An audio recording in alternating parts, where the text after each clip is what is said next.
state of New Jersey. And Stephen, we know that legal action, what it could mean in this case, might the lawsuit hold up the whole program? We have a few seconds left. Yeah, it's very much the fear that this lawsuit is going to drag on and delay the program. And what that would mean, though, is that the MTA is not getting money, so it's going to have to delay some of its major construction projects. It's already said there's delays on putting new signals on the ANC line, one of the longest Stephen, lines. We'll have to leave it there. Pardon me, we'll have to leave it there. WNYC Stephen Ness. And Stephen, thank you.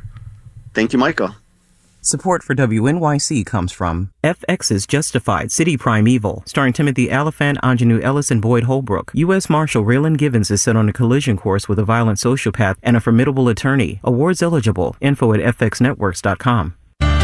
Whether you're thinking about the 8 days of Hanukkah, the 12 days of Christmas, the 7 days of Kwanzaa, or simply looking for a fun night out, there's one thing that will delight everyone this holiday season. 2 shows of Wait, Wait, Don't Tell Me, live at Carnegie Hall. Give yourself and your loved ones the gift of laughter. Be in the audience for Wait, Wait, Don't Tell Me, December 14th and 15th. Tickets at wnyc.org/events.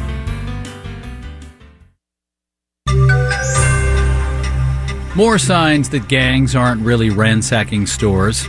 Marketplace Morning Report is supported by Total Wine and More, where shoppers can find a great Cabernet, bourbon, or sparkling wine for everyone on their list this holiday season. Total Wine and More. Drink responsibly. Be 21. I'm David Brancaccio in New York. We've been covering the lack of evidence in the common narrative that organized thieves are ransacking retail in America. The latest development, the National Retail Federation has retracted a report about inventory losses related to, quote, flash mob thefts after finding that incorrect data was used. Marketplace's Nova Safo has been looking into this.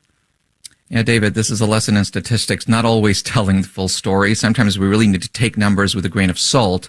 In this case, we've been hearing over and over again from retailers themselves even that organized thefts have gone way up, violence is up, and for some, that's led to store closures.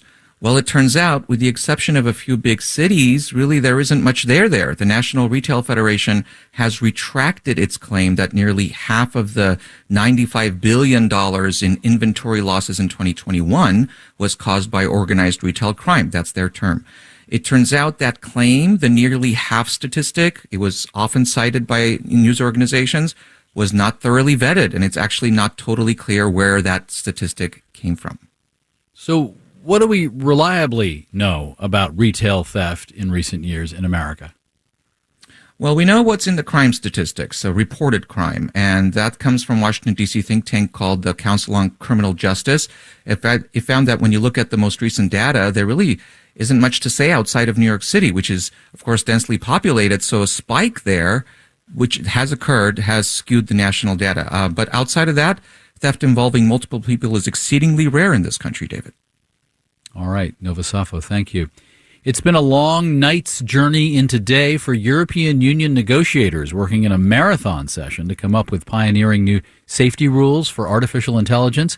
Reuters, citing unnamed sources familiar with the talks in Brussels, says a provisional deal has been framed, but consensus has not been found yet on biometric surveillance or making software source code accessible to researchers and regulators. Reuters reports moments of tension with a drinks machine breaking down and not enough food and coffee. The EU is trying to nail this down this week or would have to ramp up again in the new year.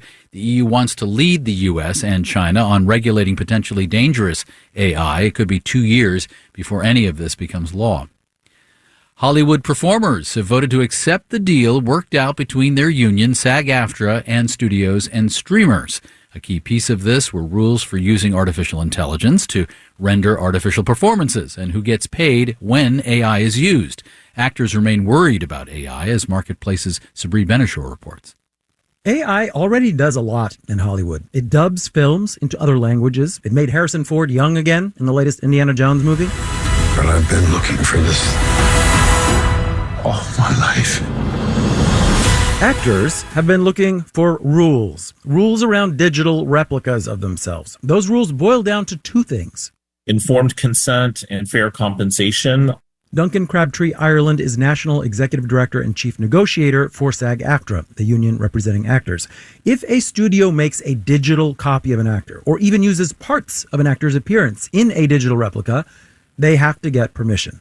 Going forward, our members have an explicit right to grant or withhold their consent from the creation of any kind of digital replica, and to make sure that if they do agree to it, they get paid fairly. But these rules did not get unanimous support among actors. Abraham Ravid is professor of finance at Yeshiva University. The reason is that they did not achieve a complete ban on synthetic performers. Synthetic performers, actors that are completely made up by AI, that would act instead of real actors.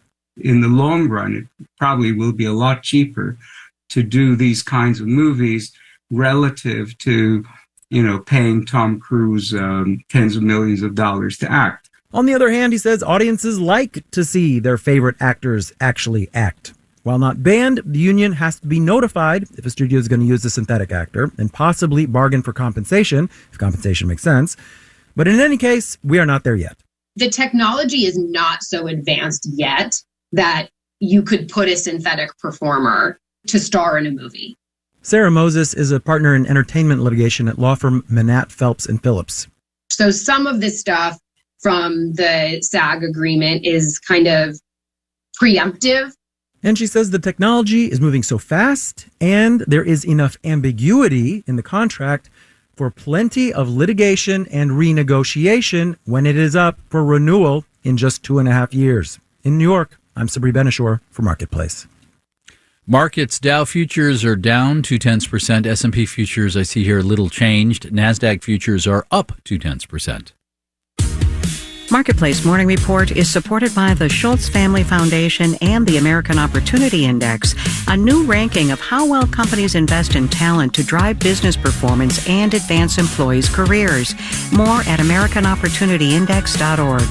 And by Schwab. Schwab offers investors choices like full-service wealth management, self-directed investing options, and trading on Thinkorswim. More at Schwab.com. Members of the Group of 7 big economies have announced a ban on diamond imports from Russia as they broaden sanctions given Russia's war on Ukraine. The phased embargo will extend through 2024. Leanna Byrne, Marketplace BBC, reports from the UK. The G7, a group of 7 powerful countries, which includes the US, Canada and France, has decided that from January 1st, there will be a complete ban on Russian diamond imports. This is a strategic move aimed at curbing one of Russia's vital exports that has so far escaped the grip of Western sanctions. And how it's going to work is in stages. First, there will be a ban on non-industrial diamond imports from Russia at the start of 2024. That will extend to a ban on stones processed in third countries by March 1st. Then in September, the G7 nations are going to implement a comprehensive traceability system for rough diamonds. The EU has been toying with the idea of banning Russian diamonds, but its proposal has been held up by Belgium over concerns it could harm Antwerp, the global centre of the diamond industry. I'm the BBC's Leanna Byrne for Marketplace. On Marketplace with Kai Ryssdal later today, we'll get an update on an Arizona community that has run into trouble trucking in its water. It's part of our How We Survive project. You can go to the Marketplace website and stream that program if you miss it on the air later today. In New York, I'm David Brancaccio with our morning report. From APM, American Public Media.